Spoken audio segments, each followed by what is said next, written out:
limit. The truth is on our side. There's no time for worry. Let's show the world our pride. Whether another comes up with a surprise, we all will discover where our fate will lie. On a blue wave, we rise to save the day. Only me, only you can let our hearts sail away on a blue wave.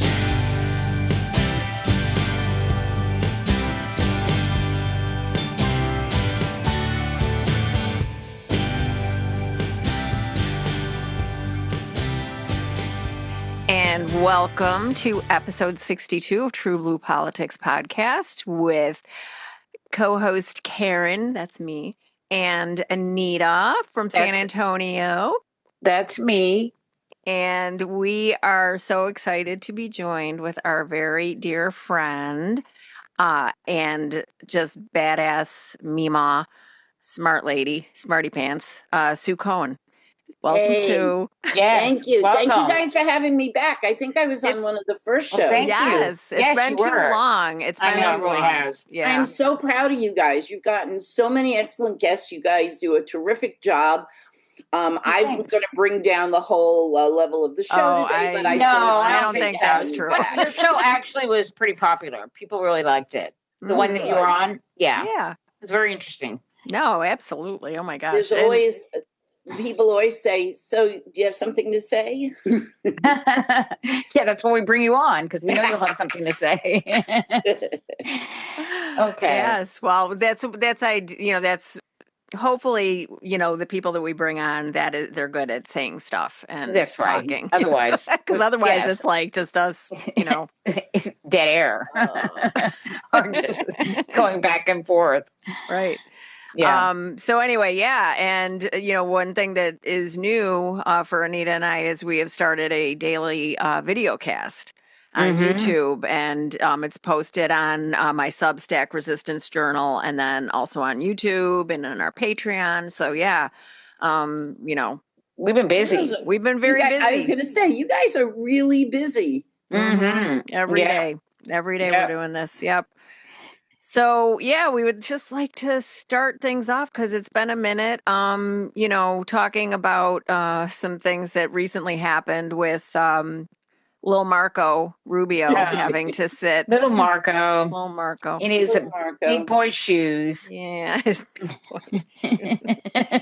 And so some of the Democratic representatives had a little bit of fun with him. And exposed him. I mean, for being a slimy little. I mean, he's just such a sycophant. Oh my God! Seriously, everything he said that he was supposedly stood for. Remember, he was pro-Ukraine, and now he works for Donald Trump, who's pro-Putin. Mm-hmm. I mean, he's pro-NATO. He actually co-sponsored a bill, and signed it with Joe Biden, to protect NATO, to keep Donald Trump, in case he got in office again, from destroying NATO. And now here he is just saying all these disparaging things about NATO because they won't come to their rescue over Iran. Anita, there is a serious flaw in your reasoning. And that is expecting any sycophant, I don't call them sycophants, I call them sycophants, not to lie their asses off and have any integrity, decency, morality, or love of country. They are loyal to Trump. They are loyal to no one else. They're not their constituents, not to this country. And they don't even know. They're not even loyal to Trump.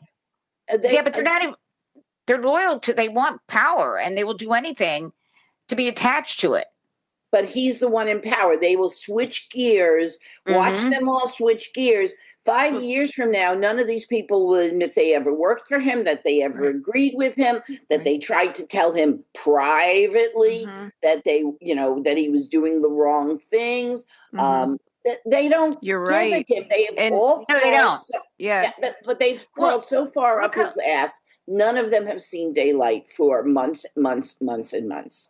It's very. I remember how loyal they were to George W. Bush. Right. Oh I was going God. to say, Anita, we listen to the professional left, and I know, Sue, you're good friends of theirs as well. And, they always talk about that, how, they ran away from George W. Bush when. As quickly as they could. When everything went south and nobody wanted to admit they ever supported George W. Bush, you'd wonder how he got elected, right? But these guys all were behind it, cheerleading him on the Iraq war and all the things he did that destroyed the economy. So, and now you can't, I bet you if you asked any of them about their support for George W. Bush, they would deny it. It is, no, you're 100% correct, because these people literally have no more, I have the immoral compass of the Republican Party that I post once in a while that I created with good old Tommy, with our friend Tommy. And it just says, it's treason. It is indecency. It is immorality. It is complete lack of ethics. I mean, they will say literally anything. Look at the whole thing. We're going to jump ahead, but Tallarico versus Paxton. That's just beyond pathetic. Okay. I know. It is, you have basically a convicted felon who is about to be impeached by Texas. Oh, he was impeached by the Republicans. No, he was, yeah. Right. And now he's their candidate, and none of them remember. They all suffer from, they suffer from memory loss, and they suffer from diabetes. They all have deleted diabetes. They deleted everything they put out about him. Right. That's what they did. But you remember 2015, remember the Republican primaries, that circus with, however many, like 12 or 15 candidates up on the stage. And they were all telling the truth about Donald Trump then. Oh, right? yeah. Right. But and so, and of course they did complete 180s, and they're, they go with, they're the party that was allowed to be taken over by the Tea Party. They're the same party now that is being taken over by MAGA, but both of those movements reflect decades of Republican messaging and dog whistling and policy, right? And it's like, and they always project, we know this, they always project onto us what they're doing. So when they called us unpatriotic, they're unpatriotic. When they say that we're the ones that, lack family values, they're the ones. When they say that, we're a danger to children, no, they're a danger to children, right? And their base is, yes, I'm sorry, go ahead. Ken Paxton. No, I was going to say, just ask Ken Paxton, who commuted the sentence of a guy who was raping a 6-year-old repeatedly. What did he do? Or 2 months before they released him? But Ken Paxton wanted him to serve a day. He was going to get, and this guy pled guilty to sexually abusing this boy. Right. But anyway, I was going to say, because the base are, as Driftglass says, reprogrammable meat bags. They don't believe in anything. Right. They have no core beliefs. But that I won't say it. I said what I always say is Donald Trump never changed the Republican Party. He just revealed the dirty, rotten core that has always been there. They have always been racist. They have always been misogynist. They have always, they are homophobes. They are just hateful. Hate is there. I call them a racist death cult. Yeah, they proclaim to be, be the party of Christian values, right? And there's literally nothing, and John Fugelsang talks about this all the time. Tallarico talks about this all the time. Well, that's why they're afraid of Tallarico, because Tallarico exposes that also. He exposes them for being the fake Christians that they are. Because he is the true Christian, right? And he's talking about the values that Jesus espoused. Right. They don't want to hear that. They don't want their base to actually hear that, right? Because it exposes them. I know. 100%. Loving people, and what did he say? God loves transgender children, and they freaked out about that. What is wrong with that? Yeah. Well, either they believe that God created us in His image, which is inclusive of all of us, right? Or they're absolute hypocrites, right? And they believe in what I call the cherry-picked Bible. They simply pick out the portions of the Bible, by the way, which were written by men hundreds of years after Jesus may have lived. That's it. And that suits their own hate and violent rhetoric. Well, mostly they pick and they cherry pick from the Old Testament. Because, and honestly, they really have, most of them have never read the Bible. Well, of course not. Right. And they never talk about what Jesus actually taught. But anyway, let's get back to Marco Rubio. Oh my gosh, it's Talmud. We're talking about the Talmud and I know the Torah. Yes. But remember Marco Rubio, and this is kind of a segue, used to when Donald Trump in his first term, Marco Rubio would just post Bible passages. It was weird. He was having like a nervous breakdown. Yeah, he put the Psalms. Give me a psalm. So Give me a psalm. weird. Throw a psalm at me, Sue. We were watching him have a nervous breakdown, and then he ends up working for him because Donald Trump loves to humiliate people that bashed him. Republicans, like he did to Mitt Romney. He does that to them. Yeah, it's funny because I imagined him rocking in a corner, just typing psalms out. Well, during the 4 years of the Biden administration, I enjoyed ignoring all Republicans as much as humanly possible. Yes. Yeah. This was during the first Trump administration. He would do this. He would do that. Yeah. The psalms on Twitter. So anyway, so let's play. Okay. So here I'm going to play. Yeah. We're going to get back to little Marco here. The spineless little Marco. Little Marco lies. Mm-hmm. All right. So this is Congresswoman Sarah Jacobs. Okay. Just like you won't admit President Trump is losing this reckless war of choice, and just like you couldn't admit that the shoes the president bought you were too big. Yesterday, in your Senate testimony, you told Senator Booker that the war in Iran is over. Mr. Rubio, you keep telling us how we're winning this war. The president keeps saying, well, the war's over completely analogous. This is news to me. It's also news to my 2,500 buffering. Marines, San Diego Marines in the Middle East off the coast of Iran, the other of my constituents who are deployed there, and the thousands more of my constituents who have 48-hour deployment notices whose families are still very concerned. But okay, I will take you at your word. If the war is over, I have a simple question. Who won? First of all, Epic Fury is over, which is what you would consider the war. That operation is So you concluded. agree it's a war, then? No, those are hostilities. They called it a war. Okay. I'm just responding to the Senator Booker's Mr. Secretary, question. you can change the name of the operation. It doesn't change the fact that the strait is still closed and my service members and all of our service members are still in harm's way. The war is not over. But I'm agreeing with you. Okay, fine. We're taking you at your word. The war is over. Who won? Well, first of all, you're not taking me at my word. It's a fact. We're no longer conducting sustained strikes inside of Iran to degrade their military because Epic Fury is over. The second point is on the question of who won, I can tell you this. We defined victory as destroying their defense industrial base. Okay, I'm going to pause it because this is a 5-minute video, but you guys want to respond to what he just said? He doesn't, what he's going to say, but you should, about having won. Do you want to just play that, what his answer is first? Well, I don't know at what point. It's a 5-minute video, so I can't really do that while we're recording. But yeah, if you guys want to respond to just what we already heard, or do you want me to keep playing it? Yeah, play about another 30 seconds. Let's just hear where this goes. Okay. Significantly reducing the number of missile launchers that they possess, significantly reducing their stockpile of drones. And we achieved all of those, in addition to destroying what they had left of an Air Force and wiping out their entire conventional Navy. Those are all gone. So I consider that victory, and we did too, and that was the purpose of Epic Fury. Okay, well, good. Based on the metrics that you just said, okay, there's actually, our intelligence community has said that Iran is reconstituting its military industrial base faster than we had predicted, and analysts assess it still holds roughly 70% of its missile stockpile and 70% of its mobile launchers. The Strait of Hormuz was open before the war. It is now closed. We have lost 14 brave American service members, over 400 are injured, and the Iranian regime remains largely intact, but now with a more hardline leader who has more incentive to try and get a nuclear weapon. So I guess I have to ask you again, Mr. Secretary, does this actually look like winning or losing to you? Well, first of all, I don't know what intelligence assessments you're referring to. We wouldn't discuss intelligence assessments if they were real. These have been publicly reported. Well, they're publicly reported. Someone committed a crime, and by the way, is also lying. And this happens all the time. People manipulate. No, it was a CIA intelligence report. Yeah. That's where that came from. I remember when it came out. Mm-hmm.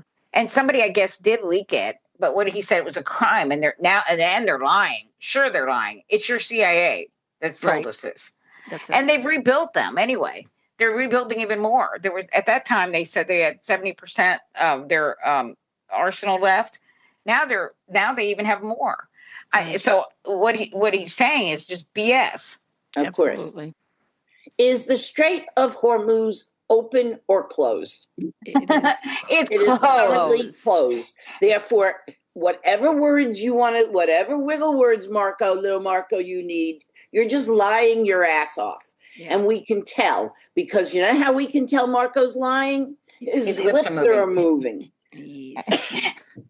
And not only that, but they're threatening to close that they use that other route in the Red Sea and use the Houthis to close that off. That's what they're threatening now, because Israel keeps bombing Lebanon. Right. But Trump's bored. Hey, Trump's bored. He's bored with it. Honestly doesn't care anymore. He just wants moved on. He just wants to go back to looking at swatches for ballroom. Yeah, and he has no way out. He has no way out. What is he going to do? He can't admit he lost. Karen, I hate to correct you. When you say he's looking at swatches of ballrooms, I believe really what he's doing is looking at balls. Lots of men's balls. I think you're right. If ever a closet homo gay man, he does like to remark on. Yes, he does. God, He I've never seen someone so obsessed with other men's bodies as Trump. Know. It has become just laughable. Plus the own images of his delusional, demented brain creating those AI slop of him looking like he's not just a 300-pound bucket of flab. It's laughable and it's sad all at the same time. Somebody said he was coming out for gay pride. Well, that's what I actually wrote just now. That Pride Month was the perfect time because the Atlantic just did a whole thing about the fact that Trump was really gay. Why do we have to do that to the LGBTQIA community? I mean, haven't they suffered enough? He's closeted, but he's closeted, okay? And those closeted gays are kind of weird, like Lindsey Graham. Yeah. So the Atlantic title, which is so perfect, was called The King of Queens. That's funny.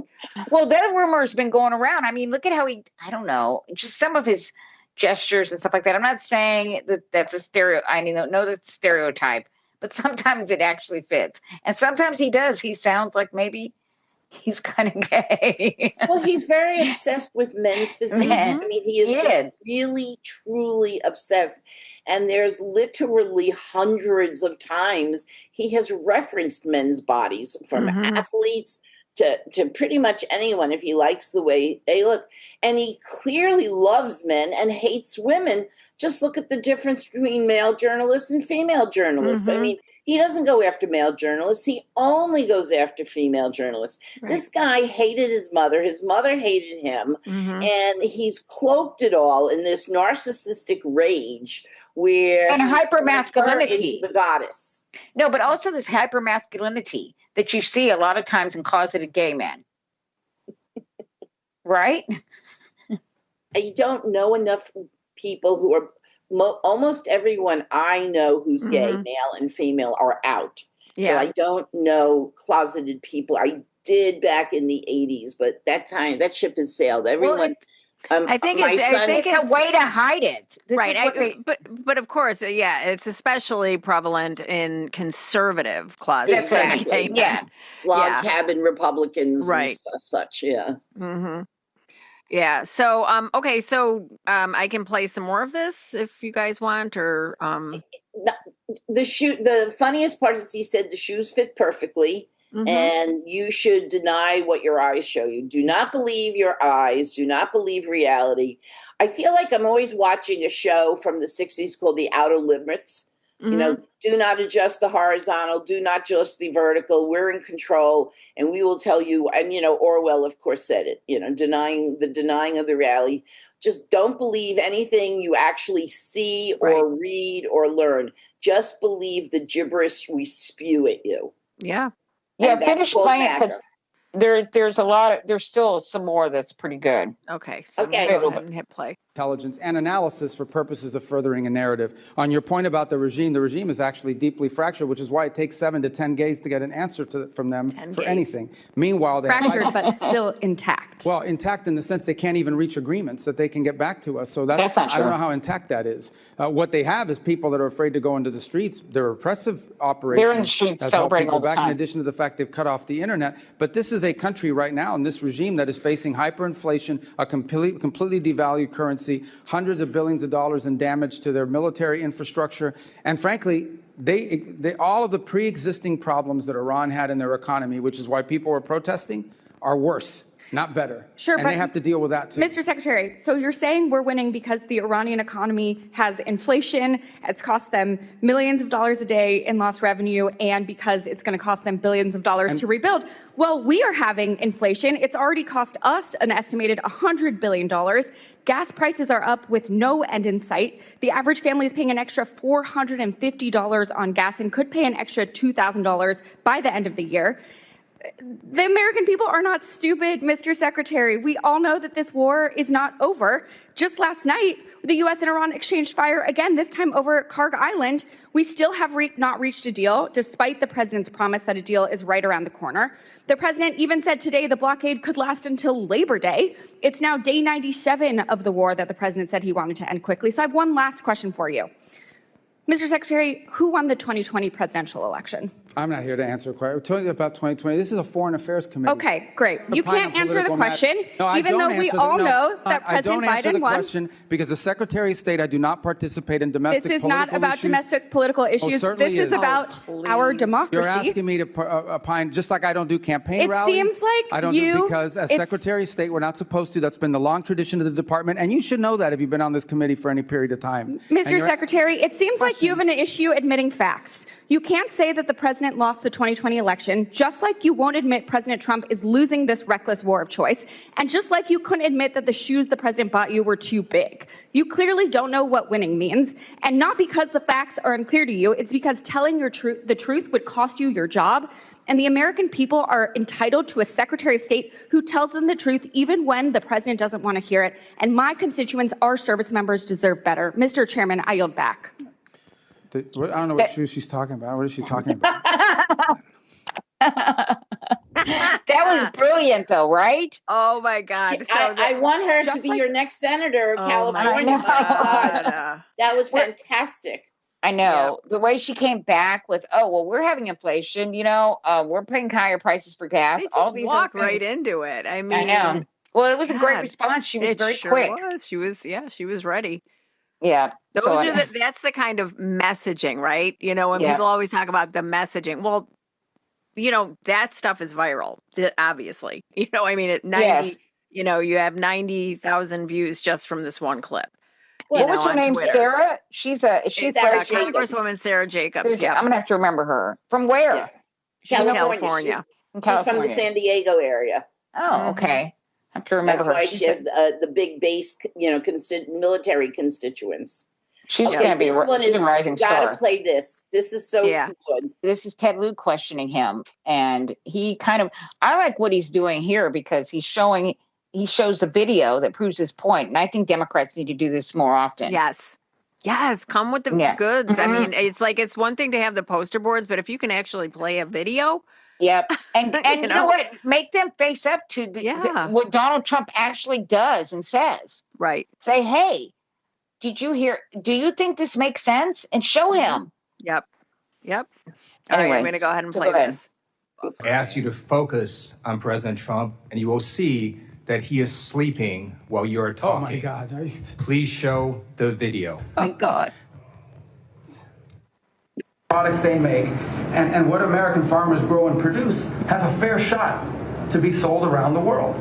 On issue after issue, that's been the case. Okay, Trump is sleeping while he's talking. This is not our money. This is taxpayer money. Right there. Secretary Rubio, have you been at more than one meeting where President Trump has fallen asleep? That's false. I've never seen him fall asleep. On the contrary, the guy doesn't sleep, which is a big problem because he calls me at 2 a.m, he calls me at 5 a.m, and I like to sleep a little bit, maybe not 12 hours, but at least 6. So he works. The other day he was at the Oval Office until 12:30 p.m. 12:30 a.m. I don't know what you're talking about. Secretary Rubio, I'm going to show you in a moment a video that shows you just lied to Congress. Oh, okay. So this is a video of a cabinet meeting literally from last month where Donald Trump is sleeping while you're talking. Please show this video. Coalition of countries that line up behind the peace deal, behind the border peace, and it's still every day is a challenge. But it's been driven personally by the president. It's the reason why we're involved in this whole Ukraine-Russia conflict. That's not our war. It's not the president's war. This war started. It never would have happened if you'd been president. But this war is going on, and the president is trying to end it. You are literally talking about issues of war and peace, and Donald Trump is sleeping right next to you. No, he's not. If Donald Trump cannot stay awake at these important meetings where the cameras are rolling, imagine what he's like when the cameras are not there. Yeah. And he goes on to talk about how other foreign leaders mock him for that because everybody sees it. Yep. And of course he will call him at 12:30. He can't sleep at night. He doesn't. That's why he's posting 30, 40, 50 times between midnight and 6 a.m. because he's not actually sleeping. Yeah. He can't sleep then. So then because that's how you know what's really going on in him. And then I know this is out of sequence, but I do go ahead. Absolutely have to talk about how god awful corporate media is, how abysmally disgusting the failure for them to call out that he was disappeared for a week. He was not seen from after he left Walter Reed until yesterday when he was seated behind a desk and looked like shit. He looks terrible. He still has a swollen hand. He still has a swollen right eye. He looks diminished. He looks weak and ill. And these people, no one in corporate media has said, Trump has been missing for 4 days, 5 days, 6 days, 7 days. Yeah. They absolutely are continuing to enable, sanewash this presidency, and we are all suffering because of it. And it's a pattern. Every time he seems to go to Walter Reed, he's how missing. Many annual physicals has he had? 3 in 18 months. 3 in 18, yeah. And he keeps having to take these cognitive tests. By the way, where are the results of those cognitive tests? He keeps telling us he passed them. I think if he did pass them with flying colors, like he says, he would have shown them. We would have seen them. Of course. He would have been on there holding them up. Yeah. And, I guarantee you the only results that he would be willing to show is those from Dr. Ronnie, just like the reports from Butler, the medical reports that never were, released, the actual reports. Did you hear what Dr. Oz said about why somebody asked him, why does he keep having to take these cognitive tests? He says, he likes taking them. He likes it. It's just, who likes taking cognitive tests? That's ridiculous. It's bizarre. And, Sue, you're 100% correct. To call out the mainstream media. It's one thing that these motherfuckers, we can swear, these motherfuckers are, doing this, but the mainstream media is going right along with it. They're not calling it out. You expect the Republicans to do it. We know how corrupt the Supreme Court is, I said, but the destruction of American democracy is threefold. You got a completely corrupt Republican Party that's MAGA, that's afraid to actually, they've betrayed this country. They've betrayed their oath of office. They betrayed the Constitution.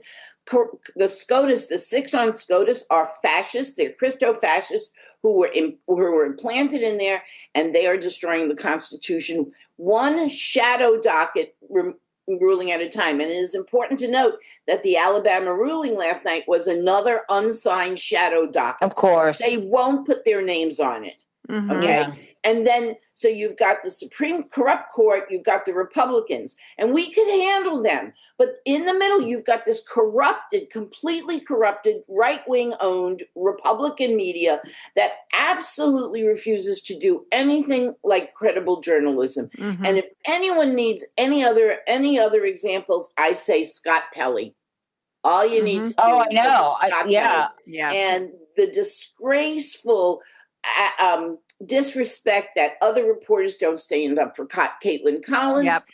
It's just that was awful appalling. yesterday. And, I get really PO'd about this because of my father being in the resistance and monitoring a secret radio. You spend 5 years and you don't know whether you're going to live or die every single day, every single hour of every single day. And then you see these, as you so aptly call them, motherfuckers. Yeah. Totally reneging on their obligation as a free press to give us facts, to give us information, to do investigative journalism. And I'm glad my folks aren't here to see this crap. Oh my God, I'm so glad my mom isn't here. Absolutely break my father's heart. Yep. Remember how they treated Joe Biden? Oh my God, like rabid dogs. I know. I mean, he made that one, he misslipped and said Mexico and Egypt or something, but he had just done a speech where, he just laid out this foreign policy. Donald Trump could never do that. Never. For some reason, they've always treated Democrats differently, but this is especially, obvious. Well, that's them being fair and balanced, right? That's fair and balanced when they go ahead and lob softball questions at Republicans, and then the minute they're refusing to answer, well, we're going to have to leave it right there.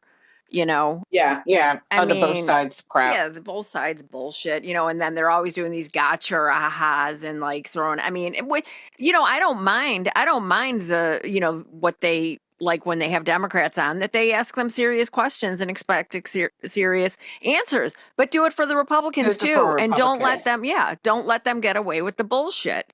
Well, and someone like Jake Tapper is among the very worst. Tapper's so obsessed with Joe Biden, he's attacking Jill Biden, and he's going after her, and absolutely ignores all the things that the Trump crime family is doing. Absolutely. And there's massive protests against Jared and Ivanka in Albania. I know. Because we have to depend on other countries to give us accurate news, other countries to show us how we're supposed to resist, other countries who believe in democracy and show us how to stand up for it, because the press here is so complicit.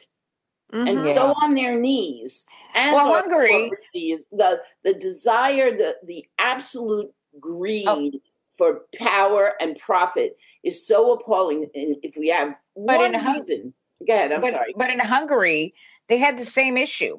He had basically all his little what's his name, the Orban, had.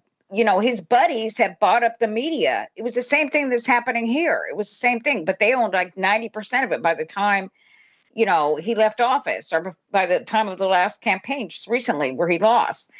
And what they did was everybody just turned, they formed these coalitions and turned to independent media. And we need to get more and more people. And I think more and more people are doing that, because we're just not hearing the truth from what we have now.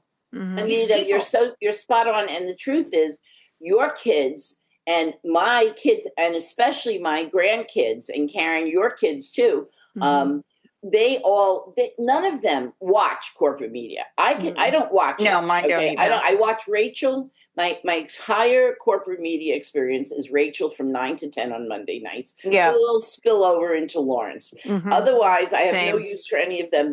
Even the good ones on MS Now. Because I can't trust anything they say. But also, I know from the kids, none of them use that. They're all super well informed. They're all active. My college sophomore is a poli-sci major. She's very savvy. She knows what's going on.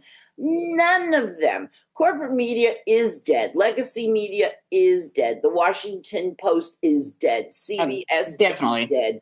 But it would be nice if whatever remains of them remembered what their roles were, remembered who their heroes were, whether it was Walter Cronkite, or Edward R. Murrow, or anybody in the Woodward and Bernstein, people who absolutely brought us the information, brought us the news, and gave us facts. And the fact that they've allowed the Murdochs and the Bezoses and those pigs or the Zuckerbergs unfettered access into and to just pour poison and rot and lies all over the airways, social media, air, TV, media. It's really, it's not going to, history will not judge them well. This, along with all future episodes of TruBlu Politics, are sponsored by our wonderful TruBlu crew listeners and our supporters on Patreon. As a small startup podcast, our Patreon members help us pay the bills to keep the lights on and also allow us to keep investing in equipment upgrades for even better quality content in the future.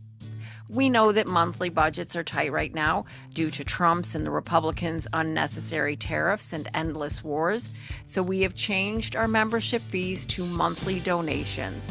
Whether you are a paid subscriber or just want to come to hear progressive voices and for community, all are welcome at any level.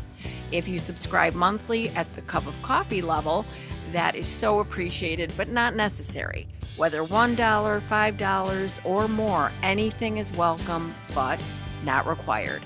Anita and I also have some exciting news to share.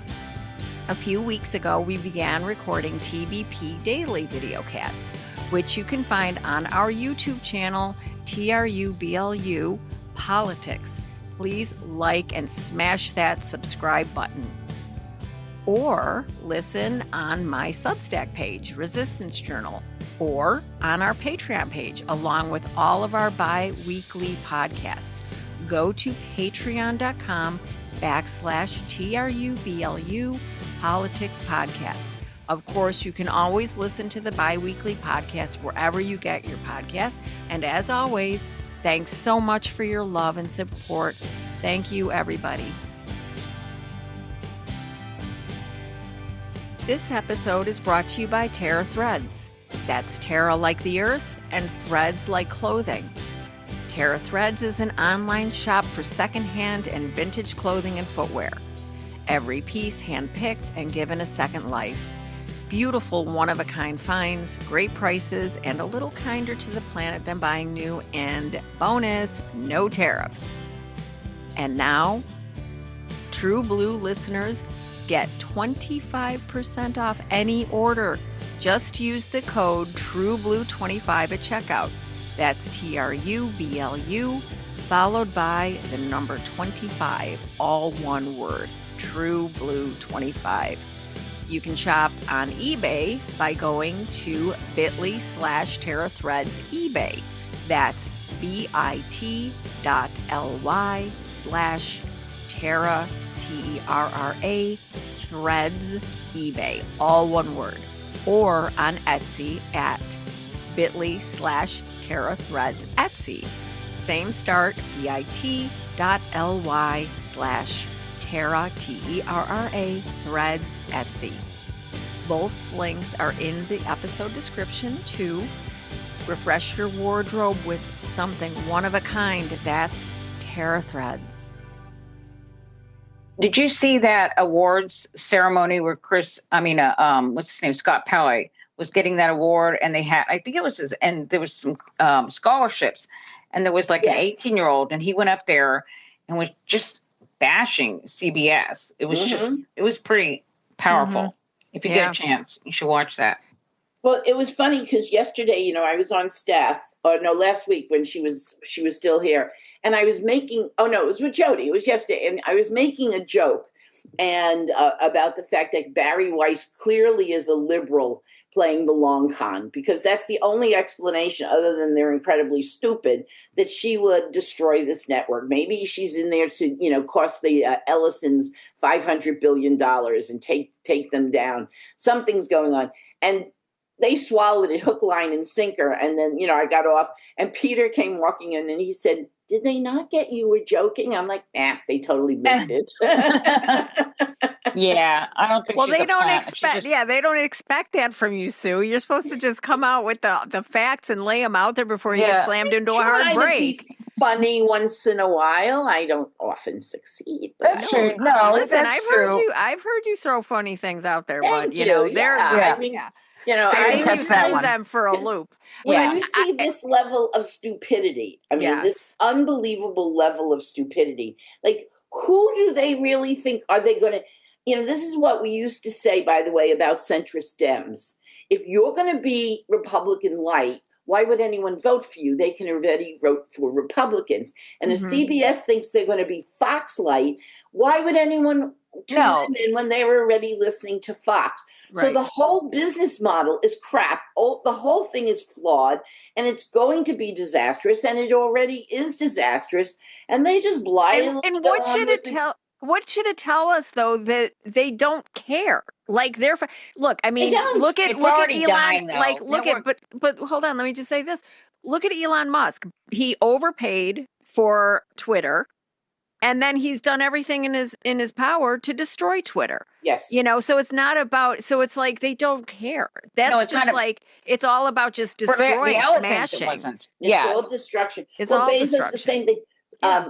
My friend's daughter was just laid off at the Post. She was in sort of financial analysis. So she was the New York Post? No, the Washington Post. Washington Post. And Bezos has been laying off thousands of people. They don't give a shit. They absolutely do not. No, he doesn't care. Same thing. You know, and she's outlook. She's what, 26 now, and she's looking for a job again. And they're treated as just worthless. They have no value. There's no loyalty. There's no care, concern for working or middle class people. Not It's really sad about 60 Minutes, though, because I can remember my mother never missed 60 Minutes. And I've told the story to Karen about how we weren't allowed to watch the Wonderful World of Disney because my mother had to watch 60 Minutes. Yeah. I mean, I didn't have enough girls in your family. We simply vetoed my father. We're watching Disney. And he's like, all right. My mom would never allow that. She had to watch 60 Minutes. And back then, of course, everybody watched the same thing. You had the one black and white TV. Yeah, exactly. Right? Yeah. So I think we had color by then, but yeah, we had to watch 60 Minutes. But she never missed it. Never missed it. Yeah. It was the #1 rated show for years. I remember that. And it's just sad to watch what's happening to it. It's just such an institution, right? It was. Yeah. And now we have independent media that we have to, that we're going to. And I'm happy to do it. I'm happy to go and support the, Don Lemons and the Joy Reids and the Midas Touch folks. Me too. And, but it is. It's very troubling because, there are people that, look at these organizations as reliable, and they're not. They've just completely ceased, to be that. And once they're gone, they're gone. They're gone. Exactly. Yeah. You're going to have to, thank God Midas Touch, Midas Touch is growing, and I hope they're being really careful in their business plan. But they brought Scott McFarland right in, I know, they did. They brought him in. I wouldn't be surprised if we don't see Scott Pelley making an appearance soon. Oh, that's true. And they're bringing in people of impeccable reputations and integrity, and bringing them in, and they are becoming they're becoming not just independent media, but they're becoming the best media that you can trust if you're looking at a larger platform, whereas we are the little platforms. But all we can do is speak truth to power. Now they have a congressional correspondent. Do they have anybody in the White House press corps yet? Does anybody know? I don't think they're allowed. That's all right wingers. There's almost no one. I doubt it. Yeah, that's true. But eventually, Brian Karem still isn't in the room. Yeah, I mean they do allow they allow Caitlin Collins, I think, because they like to show clips of her and then just of course they like to beat her up in public. Well, I also think CNN is one of the few major they let in still. Right. So I just want to get back to some of the content that Anita, you shared with me with Hunter Biden on Twitter. Oh, Hunter Biden has been amazing. He has been exposing them a lot more than our media.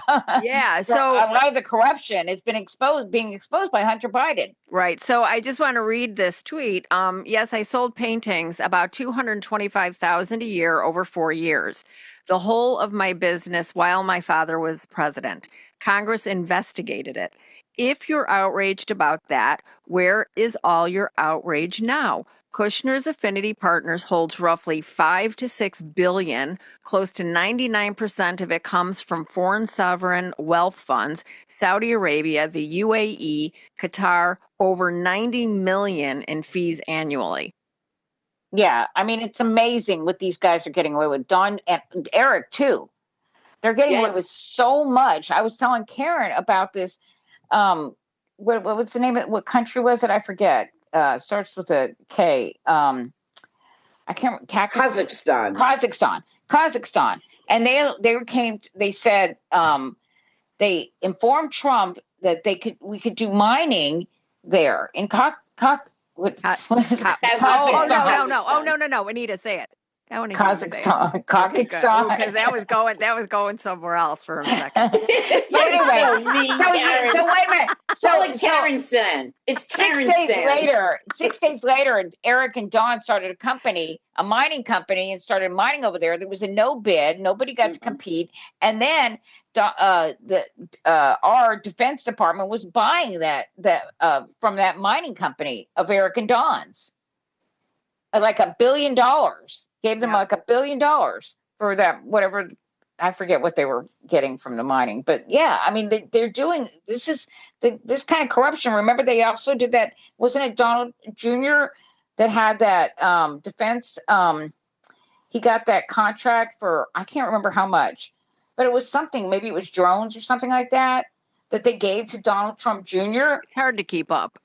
Keep track of it all. How many billions of dollars? I mean, it's just incredible how they acted about Hunter Biden. Yeah. What did he do? Nothing. And it's the projection, right? They just put it out there preemptively, and the double standard. It's all double standard. I always tell people I live 45 minutes north of the White House, but the stank of corruption continues to flow right as it's flowing north, right past us. Just open up the doors and you can smell open the windows and you can smell it. It's so gross and it's so prevalent because it's everything. It's every stock trade. It's every manipulated ceasefire. It's all of the corruption, the Trump crime family, and everything Trump touches from. Did you notice that hilariously, the Trump watch, the Trump watch was initially printed without the T, so it was called the Rump watch. Yes. That couple. Yeah, that couple. That was a piece of shit. So I had Tommy change it, but I had Tommy change it because if you buy it, it's now the Chump watch. Okay. It's for chumps. Yeah, the corruption is $600 for a Chump watch because you're a moron. If I mean, we have got to do a better job educating the people of this country. Well, 100%. Speaking of which, you live there right outside of D.C. in Maryland. What is it? So have you been by the White House and seen like the reflection pool or the U.S. Stadium? When was the last time you went into D.C.? Well, I'm in D.C. all the time because my middle girl's family lives there, but I don't go any further south than Georgetown if I can avoid it, unless we're going in. That's not true. That's not true. We go down towards GW. We've been to a couple of art collections and things like that, but we steer away because it's disgusting. And honestly, I'll just cry. The first time we went back up to New York after the towers came down, I didn't stop crying for 2 days. And so I alternate my tears with either rage or with more rage. Actually, sadness and rage. Well, my husband was there not that long ago, and he said it just looked like shit. Oh, I did a side by side. I actually posted a side by side of what it looked like before and it's basically what he's done is turned it into a trailer park reality show. It's a metaphor for his version of a reality show, and it's disgusting, and it's going to cost a whole lot of money to fix, but it will be fixed. The beauty of the reflecting pool will come back. Everything will be fixed. It is. Oh my gosh. I saw that picture that Anita sent, and it was just, I'm like, oh my God. Like, I know. It's astonishing to me. And, there was a caller into Stephanie, and Anita and I have talked about this too. And I think we talked about it on the Politics Bar as well with Jody and Sean. When this is all over and we can undo this, they need to freeze the assets of every single one of these motherfuckers, seize the money, get that back, and use that money to change this all back and to pay the taxpayers back. Right? And start with Musk. Yes. Start with Musk and then ask the Trump crime family. Then go to Bezos, and you could just go down Miss Besson. And the Trump kids. Yes. Oh, yeah. No, every one of them. Yeah. Every one of them. The Trump crime family. All of them. But that is part of the future. If there isn't fundamental accountability for every single one of these, if one Democrat says, let's move forward, I will personally go slap them in the face. I will do everything to campaign for the primary challenger. We need tribunals. We need reconciliation. Yes. We must have accountability. You want to call it Nuremberg 2.0? You want to call it just tribunals? But there has to be, for every military leader who has violated his oath of office and listened to a drunken asshole who does step ball change and thinks he's working out. For those extrajudicial killings they're doing still in the Caribbean. That they know that they are all legally empowered to say no. And so for every one of them who said yes, they should be brought up in, they have to be. They have to be stripped, dishonorably discharged, if not imprisoned. Well, they have to be. And you know what? I think the people are going to demand it. I think Honestly, so too. I don't think the Democrats are going to get away. With we need to move forward. We can't look back. No, moving on for the good of the country. That's over. We call this period the Trump error, ERROR. Right. I also call it the age of cowardice. Yes. I like the Trump era. I've never seen as many cowards. Yes. Who have absolutely no reason to have cowardice. Every Republican is a freaking coward. Yep. And every member of the news media, every billionaire, every CEO of a corporation, heads of universities, heads of law firms, the cowardice here is so appalling. And again, having survivor parents who had unbelievably my mother talked about walking from where she was, the dorm she was forced to live in, to the factory where she had to work. She was a forced laborer, and people just getting shot on the street in cold blood if the Nazis just were having a bad day or they didn't like the look of you. And my mom and my mother's, I'll tell you one quick story, where my mother lived and where one of her brothers lived was essentially across the street from each other. You were not allowed to cross the street. If you crossed the street, you were shot. Okay, they were patrols. You had to walk 1 mile down the road to the Jewish bridge, go over that, and walk back another mile instead of being able to go across the street. And they did this for years and years and years. And they courageously resisted every which way they could. My mother sewed pockets into my father's coat so they could smuggle food home so that the family wouldn't starve. My father, of course, was in the resistance. That's another episode, another time. They and their friends. And my father, Peter, once said to them, "You guys were unbelievable. How did you do this?" I mean, and they just looked at us. They said, "We were young. We were young." Yeah. we just, and we're seeing the same kind of courage, from the protesters in Minnesota, from the 100%. People, you know what I mean? The protesters in, in Chicago. Well, no, I wouldn't say the same. Well, kind no, of but I'm saying courage. No, I respect the fact that these people are standing up and getting in their way. Right, they're getting in there. Anita, look. Let me just say, I've seen these people in action. ICE, they're not playing. They were literally shooting at one of the guys that was at the Broadview detention facility, protesting. Okay, these people. I mean, I'm not going to say that it's like exactly the same, but that's where we're headed. And when you have people like Alex Preddy and what they did to Renee Good, if we think that these are not the same people. No, they're the same people that would do this. That show that kind of courage in that situation. And so look, they want us to be afraid. And that's what, Governor Pritzker talks about. That's what every single Democratic leader, governor of these states say. They want us to be afraid. They want to chill us. The situation with Alex Preddy and Renee Good, that was to scare people into staying away and staying home. And guess what? It didn't stop anybody. They just grew in numbers. They really, and that's the thing. And that is the resistance. And I think that, if history is going to inform us, what your parents went through, Sue, that history informs the people that are getting out and getting in the way and making good trouble. John Lewis, We're 3 generations past my parents. My parents were first generation. I'm second. My kids were third. My grandkids are actually 4th generation now. So they are further removed from the direct, and almost all of the survivors are gone at this point because you just don't live forever. There's just so few left in the world. I think it's under 100,000 across the entire world. But the resistance here right now, we call them the ICE Gestapo because they are the Gestapo. This is the 21st century version. This is the American version.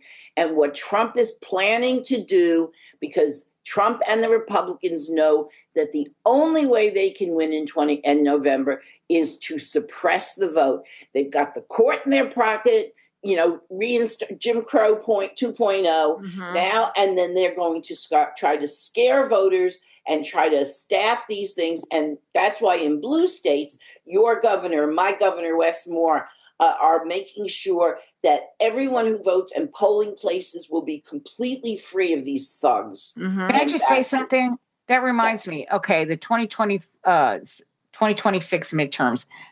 Something I thought about. This guy, it's a little bit off the subject, but it's about the 2026 midterms and what they're going to try to do. He just hired this guy, Bill Pulte, as the acting director of national intelligence. This guy has no experience. He's just totally unqualified. Yes. How much you want to bet, that he's going to say he found foreign interference in the elections for Democrats, that they're trying to help Democrats? That's what I think is going to happen. That's why he's not going to make it. They're going to withdraw it because Rick Crawford, who's a Trumper, this morning was saying he doesn't seem to have any of the qualifications we need for DNI. No, but acting, he has like 200 something days as acting DNI. Well, they'll be monitoring him. Here's the one golden piece that I'm looking forward to, and I better see, okay, is that what Trump has done is created a group of lame duck Republican senators and a group of lame duck members of GOP in the House who are out of fucks to give. They have no reason to be loyal to him anymore. They have no reason to vote his way. We've already seen it since yesterday. The House passed the War Resolutions Act. We're seeing it that the ballroom funding was stripped out of the Senate budget bill. We're seeing it already. Now, the Ukraine vote in the House. What? Yeah. The Ukraine vote in the House. They voted exactly. So each step of the way, this guy has sabotaged himself because by doing this, he's got a bunch of people who have nothing left to lose and 7 months left in office. So it's going to be interesting to see. I'm sick. I have to tell you, I'm sick to death of Thomas Massey talking about the fact he's going to name names. Yes. Shit or get off the pot. Exactly. Congress. You got names? Say them now. And where's Marge? Where's large Marge? I don't know how much they're going to stand out. And Marge is moving to Costa Rica. And I'm telling you, they're all cowards. Peter Thiel, how on brand it is for a Nazi like Peter Thiel to move to Argentina. Yeah, exactly right. He must have some relatives there from World War II. These people, Zuckerberg is building a bunker in New Zealand. They all think that when it all falls down or when the earth collapses, they're going to move into their underground bunkers and their families are going to be just fine because they've evidently never watched any other shows about that ever, like Paradise.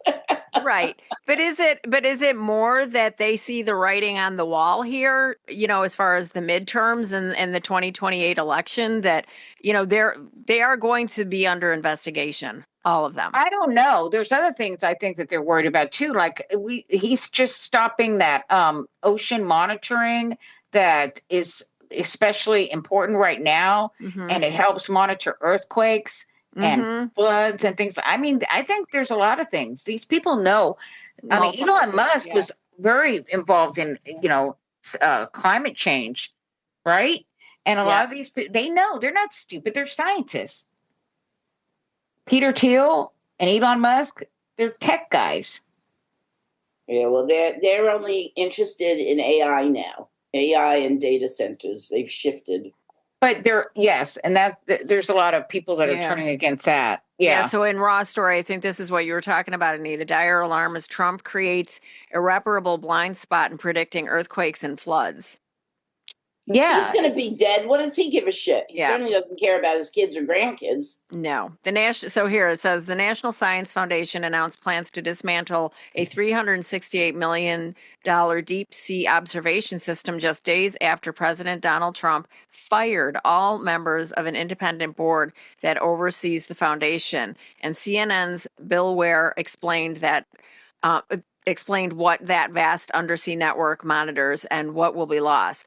This is a very key moment in time for humans to be paying attention to what's happening in the oceans. We're said there are so many different forces at work, a super El Nino developing, sea level rise, underwater tsunamis, acidification, and the Ocean Observatories Initiative is this U.S.-funded National Science Foundation-funded monitoring system, uses some 900 different instruments to measure ocean conditions and forecast a whole host of things.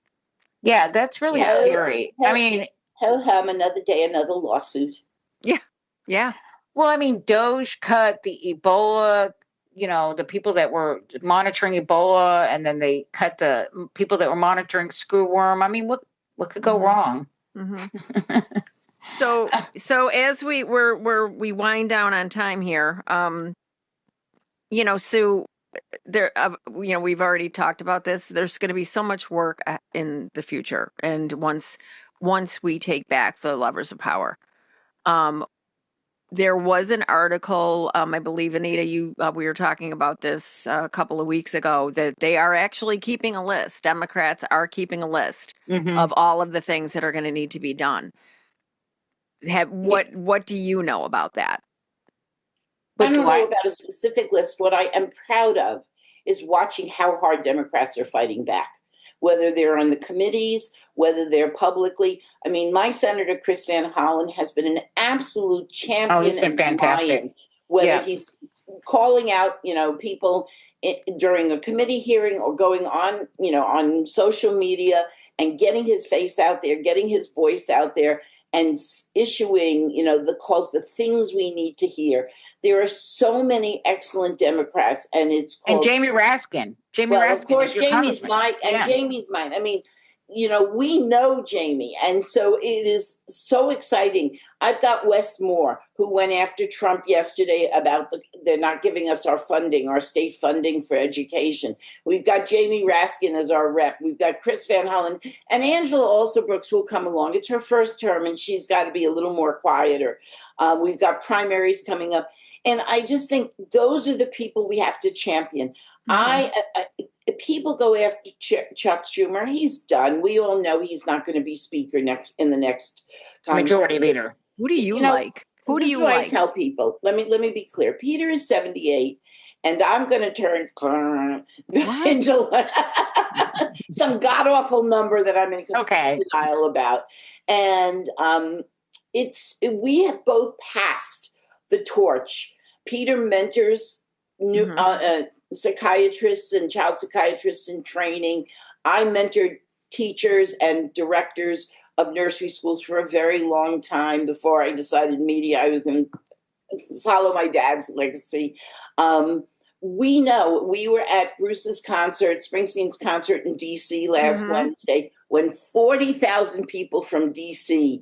as one shouted, "Ice out now, ice out now." Listening to Bruce, letting the White House hear it just down the road, that we mean business. And we do. But Bruce is 77.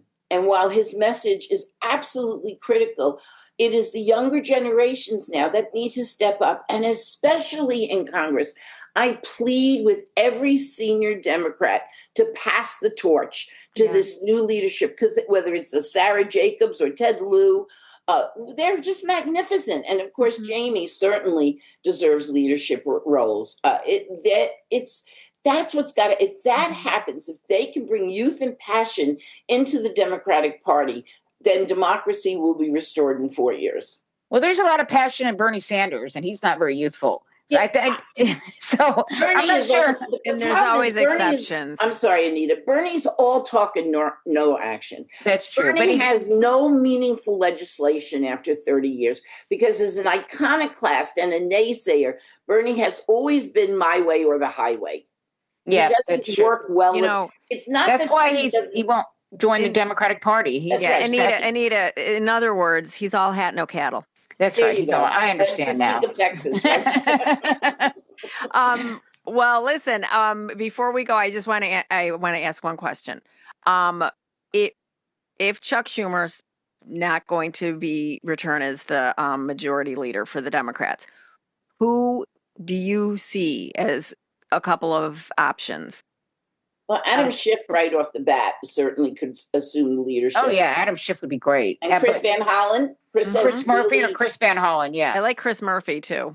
Chris Murphy's great. Sheldon Whitehouse has been great. Oh God! You can. Oh my God! Sheldon Whitehouse. These people, they are just speaking truth to power. They are not mincing their words. And those people. It would also be nice to have a woman to be speaker. Mm-hmm. Majority leader. Majority. Yeah. Well, we want a woman speaker also. Yes, we do. It is time for the matriarchy to rise. Absolutely. I don't think men can fuck it up anymore in this world. I think that there's a lot of yeah, and I think that there's a lot of good men on our side that would agree with that. Absolutely. That are happy to pass the torch to a woman. So, do you think we should nominate a woman to be our Democratic nominee for president in 2028? I wouldn't even begin to speculate. Let's get back power in 2026. Well, and if I'm still alive, because honestly, neither, whether it's Vance or Rubio or someone else, none of them carry this bubble. This cult will end. It will explode and end with the death of Trump. Mm-hmm. And the pieces, there's no one who can step into the breach who's got the kind of pull that he's had. But here's the problem. There's still, this is still who the Republican Party is. But Donald Trump just exposed it.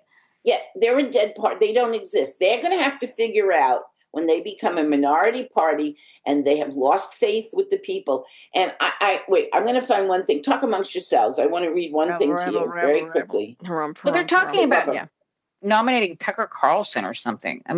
Carlson's a Russian plant, so that would be very hard and easy to prove. I don't know. Donald Trump was a Russian plant. Yeah, but that was harder because it was he didn't flagrantly go to Russia the same way. I just had this yesterday, so I can't be too far down. She says optimistic. Yeah, he went to Russia. He went to Russia. Remember, that's where he had his I got it. Miss Universe. Okay, in Pennsylvania. In the past 6 months, new voter registration, Democrats plus 20,005, GOP minus 1899. Oh, I know. It's everywhere. Okay. Even here in Texas, we're seeing that. Yeah. I think you're going to get a Democratic senator back. Mm-hmm. I do too. In Pennsylvania for sure. And did you see Sherrod Brown is way ahead. The latest poll showed him way ahead in Ohio. I'm sure they regret voting him out in the first place. Yeah, I agree. But so there's hope. There's hope. There is hope. There is hope, and we have to just keep a Democratic senator in Texas. Yes, that's right. Can I say one thing before we get off? Mm-hmm. I cheat on you guys once in a while, and I do another podcast. I know, I'm so sorry. I'm sorry, forgive me. What? And I was on Tim Cornell's podcast actually last Sunday. Oh, and yeah. Joe, his co-host, said democracy's dead. There's no coming back from this. It was just this really and I just got really mad and I got really upset and I shut him down and I said, Joe, I am sorry. I vehemently disagree with you. I didn't say one fact because I didn't want to say it on the air, but I'll say it here amongst my friends. He has no children. He has 2 dogs. I said, I have children. I have 6 grandchildren. I can never, and I will never say that. My parents never said there's no coming back from this. No. When my mother tried to get on the train to Auschwitz with her parents, my grandfather threw her off the train and he said, you have to tell the story. You have to live. Yes. And she got off the train. Okay. Well, we're not quite that bad. though the poor people in the detention centers are. Yeah, yes. They are. And they're yeah. dying in there, and we're not doing justice by them.